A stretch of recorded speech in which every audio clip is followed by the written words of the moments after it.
내빈 여러분 안녕하십니까? 저는 주한호주대사 제프 로빈슨입니다. 죄송합니다만 영어로 말씀드리겠습니다. Thank you very much for the introduction. I am honoured to be here at the War Memorial of Korea and to speak to you today. I would like to thank President Baek for the invitation and for your and your team's vision for the Korean War Memorial, including through your efforts to commemorate the 75th anniversary of the start of the Korean War through this special lecture series. I also commend President Baek's commitment to the commemoration of Korea's heroes from here and abroad, his active engagement with embassies and other war memorials around the world, notably the Australian War Memorial in Canberra, is a testament to his dedication and reflected in a long career in service to the people of Korea.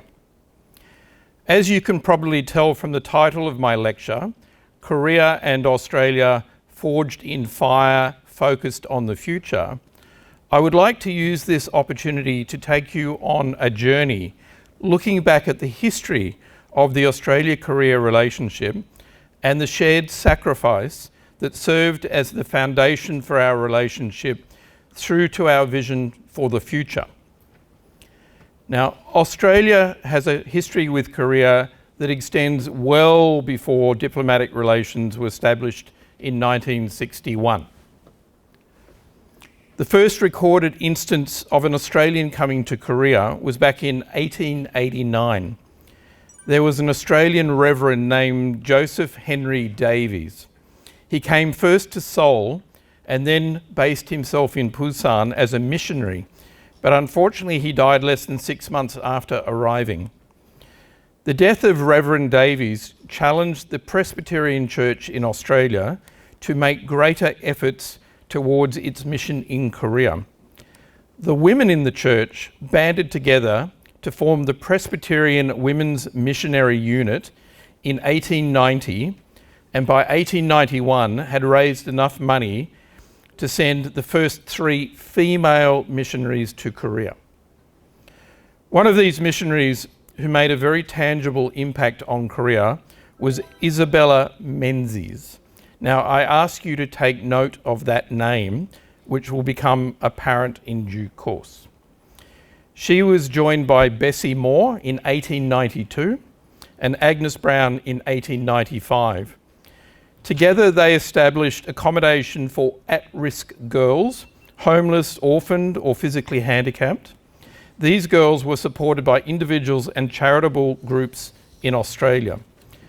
Now, some 20 years later, Isabella Menzies was the dormitory supervisor at the Busanji Ilshin Girls' School, where she played a part in the first March 1919 independence movement. Conscious of the Korean people's aspirations for independence and at personal risk, Isabella encouraged the female teachers and students at the school to participate in protests against the Japanese administration at the time. The principal and a teacher at the school, both Australian, were arrested for similarly encouraging their students. Isabella Menzies actively campaigned for their release. Now, in 2024, the Korean Ministry of Patriots and Veterans Affairs recognised Isabella Menzies as a Korean patriot for her contribution to Korea's independence, and I was honoured as ambassador to accept the award on behalf of her family. Throughout that period in the late 1890s, a further 80 Australian missionaries came to the Korean Peninsula, again working primarily in Busan in the Gyeongnam area. They made significant contributions to Korea's growth and development at that time. For instance, James and Mary Mackenzie came to Korea separately and met and married here. James established the Busan Leper Hospital, Korea's first leprosy treatment centre. Mary established a school for the children of lepers to give those children a chance in life. The Mackenzies dedicated their lives to treating leprosy in Korea, and during their life here they had 5 children, 4 daughters and a son. Their son died at age 2 and is buried here in Korea. But 2 of their daughters finished high school in Korea before returning to Australia. Helen and Catherine trained as medical professionals back in Australia. Helen became a doctor and Catherine a nurse. After pressing to return to Korea, they were eventually allowed back in 1952, in the latter part of the Korean War. Helen and Catherine returned to Busan and founded the Ilshin Women's Hospital, which remains there now, a very famous hospital. Catherine's work included training Korean midwives to help lower infant mortality at a time when Korean women still gave birth at home. Now, the sisters stayed in Korea working until the late 1970s. This is not up there, but they actually died in Australia back around 2005 and 2009. These lesser known Australian connections to Korea may well have had a profound impact on our later decision to come to Korea's aid in 1950.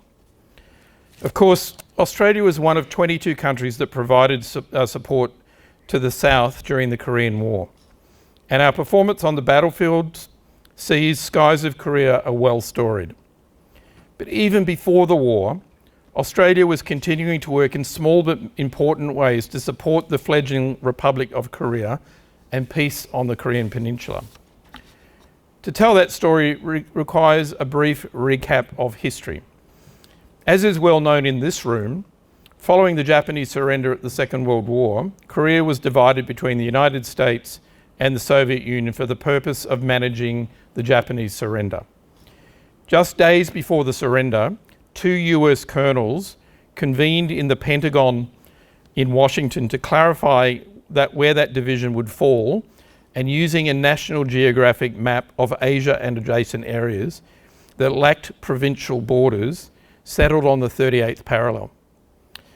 Frankly, it made no sense economically or geographically, but it was roughly halfway down the peninsula and had the undeniable benefit of keeping the capital Seoul in the US administered portion, albeit only about 50 kilometres south of the division. Now, that division was supposed to be temporary, only 5 years, and to end with the reunification of Korea.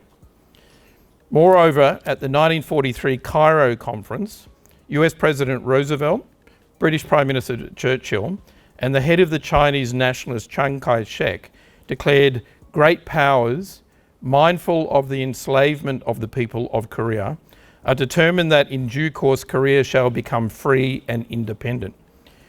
Nevertheless, some of those same great powers doubted Korea's capacity at that time for self-determination. The subsequent period was one of calamity, with mass protests spreading throughout the South, with Korean nationalists from both the left and the right objecting to the prospect of 5 more years of foreign rule. The issue of the independence of Korea became a topic of debate in the nascent UN General Assembly, eventually leading to the formation of the United Nations Temporary Commission on Korea in November 1947 to supervise free and open elections, assist in the withdrawal of the occupying forces, and guide the new political entity to full independence. Present among those 9 nations composing the Commission was Australia. Following elections in the South in May 1948 and the formal formation of the Republic of Korea on 15 August 1948, the General Assembly replaced the Temporary Commission with the United Nations Commission on Korea on 12 December 1948, with the goal of arranging the withdrawal of foreign troops and the peaceful reunification of the peninsula. By October 1949, the situation between North and South was such that the General Assembly altered the United Nations Commission on Korea's mandate to include observing and reporting on changes that might lead to or otherwise involve military conflict in Korea. Australia, again, was an active participant in that commission, with an Australian diplomat, Patrick Shaw, a member of the Commission itself. Perhaps the most notable role Australia played in the Commission's work was the deployment of 2 Australian military observers. There was Major Stuart Peach of the Australian Army and Squadron Leader Ronald Rankin of the Royal Australian Air Force. They both arrived in Korea in May 1950. Now, that 75 years ago, in June 1950, Peach and Rankin, accompanied by their Korean interpreter, a Major Ko, conducted a 2-week inspection of ROC Army positions along the 38th parallel. Peach and Rankin returned to Seoul on 23 June and completed their report. Less than 12 hours after submitting the report, the North Korean People's Army crossed the 38th parallel. Now, historians credit Peach and Rankin with being the first to report the invasion by the North. But the impact of Peach and Rankin's early observations were probably even more significant. When the UN Security Council met the same day as the invasion, UN Secretary General Tegev Lie began by reading the Peach-Rankin report to the other delegates. The report gave the Security Council confidence that the invasion of the North was not, as the North claimed, a counterattack to an invasion by the South, but an unprovoked act of aggression against the South. By the end of the meeting, they passed Resolution 82, calling on North Korea to cease hostilities and withdraw to the 38th parallel. Resolutions 83 and 84 followed within days, first calling on members of the UN to provide assistance to repel the armed attack and establishing the United Nations Command under US command. As a result, 16 countries sent combat troops and 6 provided medical units to support South Korea. The Australian warship Shoalhaven commenced operations on the 1st of July 1950, and by the 2nd of July, number 77 Squadron of the Royal Australian Air Force, operating from Iwakuni Air Base in Japan, were conducting their first missions in Korea. Now, Australia's rapid commitment to Korea was first and foremost a reflection of our concern about the spread of communism in Asia. But the Australian Cabinet's first reflex, instead of sending forces to Korea, was to increase our operations in Malaya. So what convinced Australia to commit so quickly and resolutely to Korea, a land much further away from Australia? Now, I'm coming back to the history and the name Isabella Menzies. That missionary, that woman who dedicated so much of her life to the country and women of Korea. Isabella had a quite famous nephew in Australian history. Robert Menzies, the Prime Minister of Australia at the time of the North's invasion of the South in 1950, was clearly influenced by his Presbyterian upbringing in Australia. Now, while we don't have proof of this, it is not difficult to imagine a young Robert Menzies hearing stories from his aunt, Isabella Menzies, about her work in Korea. And having that memory, elevating his understanding and appreciation of the plight of Koreans and their aspirations for independence in a way that other politicians may not have had.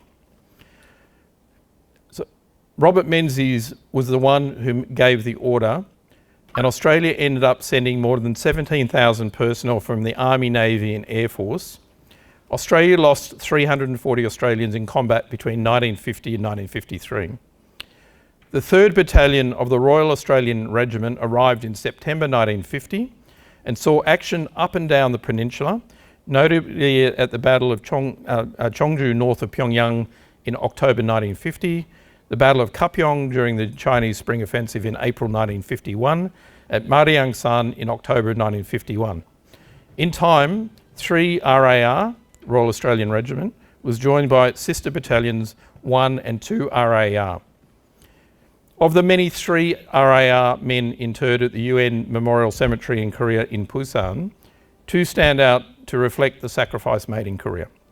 The battalion's first commanding officer of the war, Lieutenant Colonel Charlie Green, he died in Cheongju in October of 1950 at the age of 30. He was the youngest infantry battalion commander during the Second World War, and he received a Distinguished Service Order at the age of only 25. Charlie was the sort of person who made a big impression on all those who came in contact with him. At the other end of the spectrum, Private James Patrick Daunt was the youngest UN soldier to be buried at the UN Memorial Cemetery in Korea at just 17 years and 5 months old, having lied about his age to sign up and join the army. Private Daunt died on 6th of November 1951 after the Battle of Mariangsan. It was a time when the front lines were becoming more static and the two sides began engaging in negotiations towards an armistice. Also buried at the UN cemetery in Busan is another Australian commanding officer, Wing Commander Lou Spence of 77 Squadron. Throughout the early days of the Korean War, Lou made a name for himself as a great aviator and flight leader. His unit was scheduled to return home after being based in Japan following the end of the Second World War when the Korean War broke out. Lou's ability to transition the unit so successfully from preparations to go home to conflict in mere days was a testament to his quality as a commander. His successor, Dick Creswell, commented that thanks to Lou Spence, the squadron was led perfectly in all of the jobs it did. On 9 September 1950, in cloudy conditions, Lou led a ground attack mission near Anyang-li, near Gyeongju. We will never know what really happened, whether it was a result of enemy fire or Lou's misjudging of the attack, but he was unable to pull out of a very steep dive and he was killed in a crash. 77 Squadron performed exceptionally throughout the conflict despite operating obsolescent aircraft for the conditions. In the maritime domain, 9 Australian warships participated in the Korean War, with roles including naval gunfire support, screening escort for other combatants, and naval aviation operations. For 6 months between August 1951 and February 1952, the aircraft carrier HMAS Sydney operated up both the left and the west and east coasts of Korea, conducting a total of 2,366 sorties, attacking enemy road and rail communications. It also carried out armed reconnaissance, gunfire spotting, and army cooperation missions. Sydney ended up losing 11 aircraft, with a further 77 damaged. Now, despite the sacrifice of so many Australians, for the protection of a country that few of them had heard of, I regularly reflect on the greatest sacrifice. It was borne by the Korean people. Not just the soldiers and other service personnel, but also by the civilian population, who were displaced, impoverished, and many, many killed during the war. Such is the gratitude and humility of the Korean people towards the United Nations sending states. One might be forgiven for thinking foreign countries did this all by themselves. That was, of course, not correct. By some estimates, more than 200,000 Korean military members made the ultimate sacrifice, and up to 1 million South Korean civilians were left dead or missing. Now, I had the privilege of witnessing President Lee Jae-myung, along with other dignitaries, at the National Cemetery on the 6th of June this year, Memorial Day, to commemorate the sacrifice of Korean soldiers that they have made to their nation.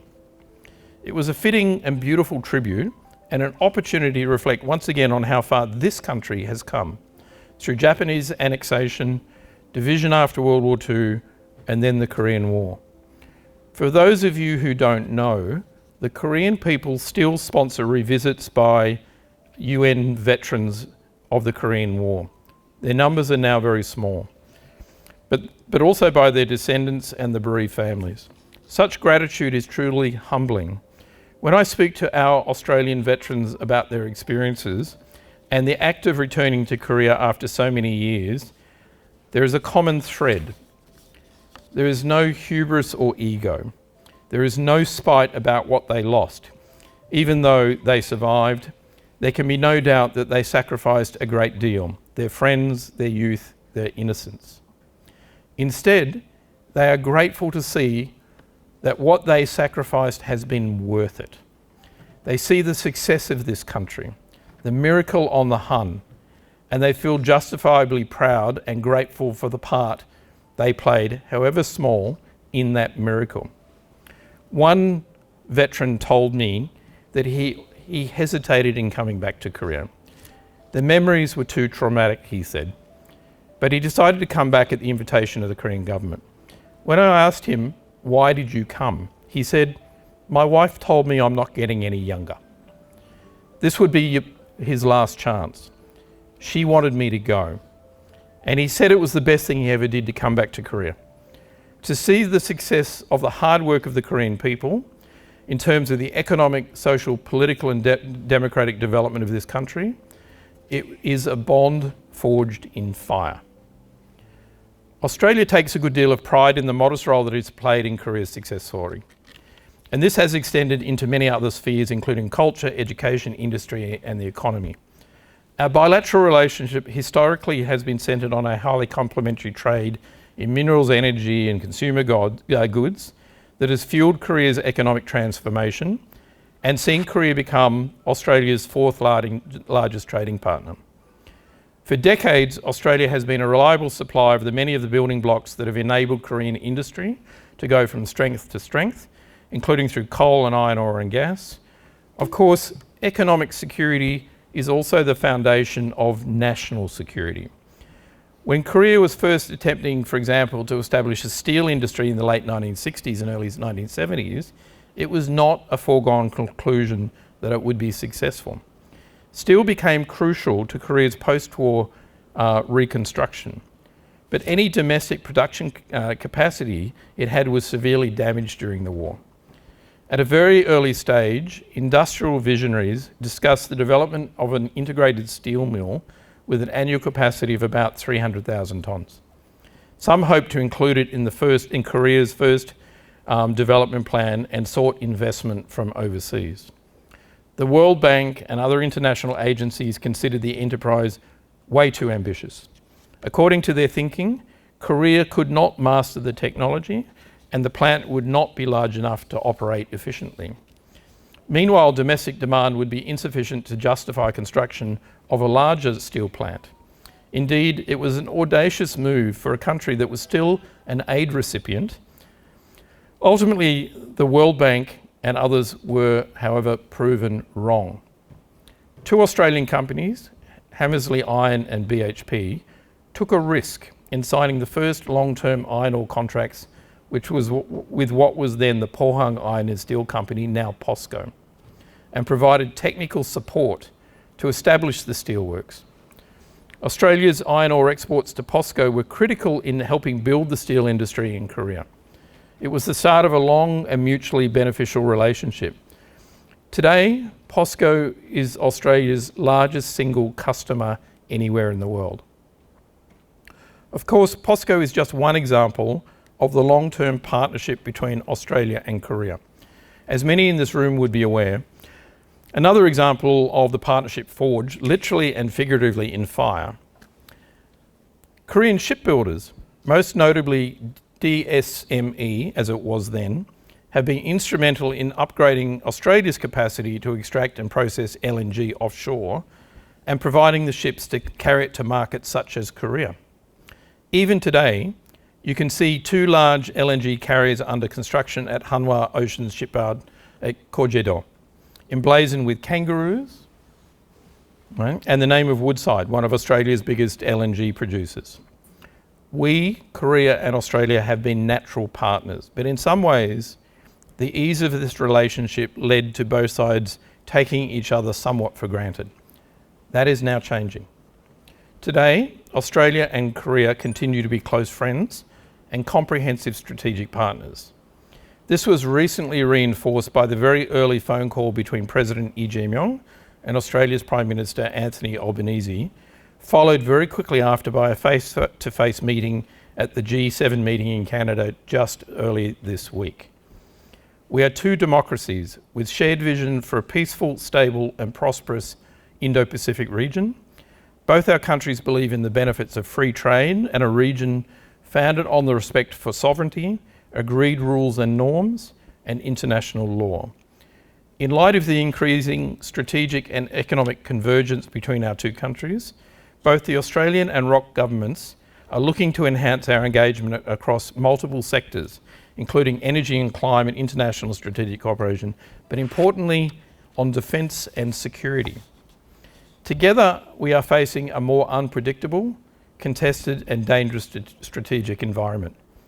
As like-minded partners, we share concern at the rising strategic competition in the Indo-Pacific across the realms of diplomacy and security, economy and technology. We see a huge conventional and non-conventional military build-up in our region, taking place without strategic reassurance and transparency. Both Australia and Korea share a commitment to a region where nations can exercise their sovereignty, free from coercion, and we have a shared understanding that we need to work in partnership to contribute to the collective security of the Indo-Pacific and maintenance of the rules-based global order.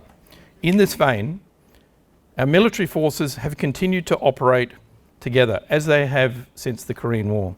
We fought alongside each other in Vietnam, in Timor-Leste, in Afghanistan, and on peacekeeping operations around the world. In the 75th anniversary year of the start of the Korean War, Australia's commitment to support peace and stability on the Korean Peninsula remains steadfast. It is the foundation of our deep and enduring partnership. So naturally, Australia and Korea have a shared ambition to continue to grow our relationship into the future. This is across all sectors, including security and clean energy and supply chains, critical minerals. And complementing this growth, as President Lee and Prime Minister Albanese agreed in their discussions, in our defence partnership. We have seen impressive growth in recent years across our bilateral defence and security cooperation. Our defence forces are exercising and operating more together at increasing scale and sophistication. Korea's participation in Exercise Taliban Sabre in 2003 in Australia was a significant milestone. Korea deployed over 700 Marines, 2 warships, land vehicles and munitions to take part in that exercise. We look forward to welcoming Korean forces back to Australia in July this year in bigger numbers to participate in the next Talisman Sabre exercise. It is a powerful demonstration of our joint potential. Last year, we welcomed 6 of the Korean Air Force's F-15K fighter aircraft to Australia's exercise Pitch Black. More recently, the Korean Army deployed to Australia to exercise alongside the Australian Army, traversing challenging littoral terrain. The Australian Defence Force regularly deploys personnel to the peninsula to conduct training and exercises with the ROK and US Forces Korea. This included our inaugural bilateral infantry exercise, Tiger Dingo, in 2024, a significant step in establishing new ways for our militaries to work together. The Royal Australian Air Force aircraft regularly participate in the combined flying training exercise Freedom Flag alongside Korean and US forces. And just recently, Australian destroyer HMAS Sydney conducted a port visit to Busan following UN sanctions enforcement operations against North Korea.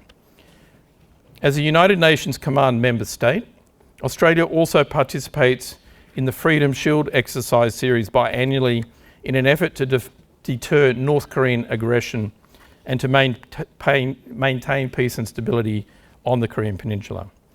Further afield, in the Indo-Pacific, we are working together to build the capacity of partners, and we want to do more together. The safe disposal of explosive remnants from World War II, for example, remains a priority for Pacific Island countries. Australia warmly welcomed Korea's contribution to these efforts by sending observers to Operation Render Safe over the last 2 years. In Southeast Asia, we are also looking at how we can work together to support ASEAN partners across peacekeeping training, gender, peace and security, and maritime security. By working together, Australia and Korea can amplify our respective efforts in the region. Now, in recognition of the new baseline of cooperation between our forces, Australia and Korea exchanged memoranda of understanding between our military services in 2023 to better enable practical cooperation and enhance interoperability. These type of arrangements go some way to opening up opportunities for Korean forces to train more regularly in Australia, both bilaterally and multilaterally alongside other countries. Australia offers some of the best military training ranges in the world, especially by allowing testing of weapons at their maximum range. Australia is a very big country. Training alongside other countries helps build our collective ability to work together. This sort of cooperation is not easy, nor is it cheap. Regulations often necessary to manage the import and export of material between countries can impose costs and bureaucratic burdens that inhibit the sort of partnership to which we both aspire. We want to make this easier. In time, we hope to elevate our bilateral defence cooperation framework in the future to reduce costs and administrative burdens for both of our forces to be able to work more closely together. Our defence innovation, science and technology collaboration is also strengthening. Australia's National Defence Strategy, released last year, explicitly called to elevate our partnership in recognition of Korea as a highly capable, sophisticated and willing research partner. In further recognition, Australia, the United Kingdom and the United States, the AUKUS partners, announced in September last year our preparedness to work with Korea to identify opportunities for collaboration on advanced military technology capabilities under Pillar 2. I see lots of mutually beneficial opportunities there. Of course, complementing this growth is our defence industry and material relationship. Today, this relationship is starting to move beyond that of supplier and customer to one much closer to the heart of each other's strategic interests. It is a relationship with great potential to grow. Successful defence industry collaboration between Australia and Korea is already underway. Hanwha Defence Australia's investment in establishing the Heavy Armoured Vehicle Centre of Excellence in Avalon in Victoria in Australia reflects the power of this collaboration. That facility is already commenced assembling Huntsman self-propelled howitzers based on the Korean K9 howitzer, and will start assembly on the Redback infantry fighting vehicles soon, based on a Korean design. It is a great example of how Korean companies can enter the Australian market and foster real integration between industries and across borders. We welcome Australian industry involvement in the Hanwha Defence Australia supply chain, showcasing the excellence of Australia's small and medium manufacturing enterprises in defence. Australia has benefited greatly from international businesses like Hanwha that have a domestic presence in Australia with support from their international parent companies.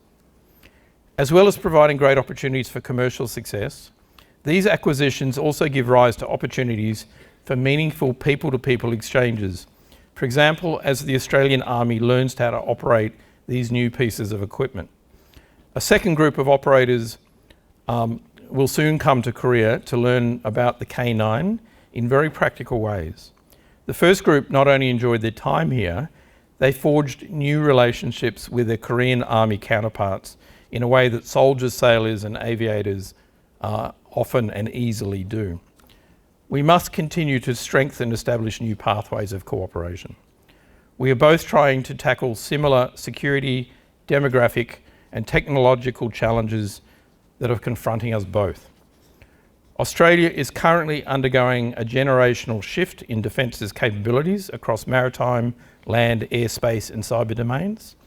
This uplift is a national priority which hinges on Australia acquiring new capabilities and systems and high-end technologies.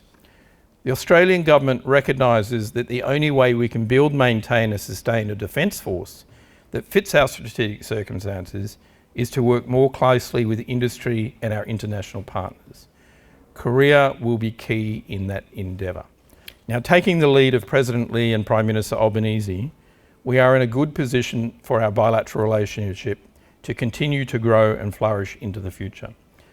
A relationship that has been forged in fire through shared sacrifice and reconstruction. We share an ambitious framework, a vision for the future, not only in the defence and security but across all sectors. It is the people that make this happen, and we all have an important role to play. As Ambassador, I look forward to working with our Korean partners in this important task. President Beck, thank you for the opportunity to deliver this lecture in the 75th anniversary year of the start of the Korean War, and thank you to everyone in attendance here. 진심으로 감사합니다. 먼저 6.25 전쟁에서 우리를 도와 참전해주신 호주에 대해서 다시 한번 감사의 말씀을 드리겠습니다. 앞으로 이제 젊은 세대들과 대한민국과 호주가 더욱 우방국으로 발전해야 되는데, 이제 호주뿐만 아니라 이제 대한민국 그 젊은 세대들이 해야 될 일 있다면 어떤 것들이 있는지 대사님의 의견을 여쭙고 싶습니다. Thank you very much for a very good question. And the fact that we are here in the War Memorial of Korea is significant. As I said at the beginning of my comments, President Beck and his team play a really important role in helping the Korean people understand Korea's military history. This facility has become a very important tourist attraction, but even more important, it's a truly amazing educational institution that enables young Korean people whose memory of the terrible times of the Korean War, unlike your grandparents, to really understand the sacrifice of the Korean military and the role that other countries like Australia played here. So I think the role that President Beck and the team here should be really valued and applauded. 현재 호주 정부는 우리 이 한국 정부를 어떻게 바라보고 있고, 또 향후 더 발전된 협력을 어떻게 이끌어 나갈 계획인지를 여쭙고 싶습니다. The fact that President Lee Jae-myung and the Australian Prime Minister in the first week after the 3 June election had a phone call and then followed up again on Monday this week in a face-to-face meeting from the Australian side demonstrates the importance and the aspirations the Australian side has for the relationship with Korea. It is a really important relationship for us. So, there's a concrete demonstration that both sides move very quickly to establish that senior level link. So when President Beck invited me if I wanted the opportunity to come and talk about the Australia-Korea military relationship, I was very keen to do that, but not just to talk about the history, and that is important, but about the future. In these very difficult times, countries like Australia and Korea need each other even more importantly than we've ever done in the past. As the ambassador, in my role as 중매쟁이, right, I'm very optimistic about the future of our bilateral relationship.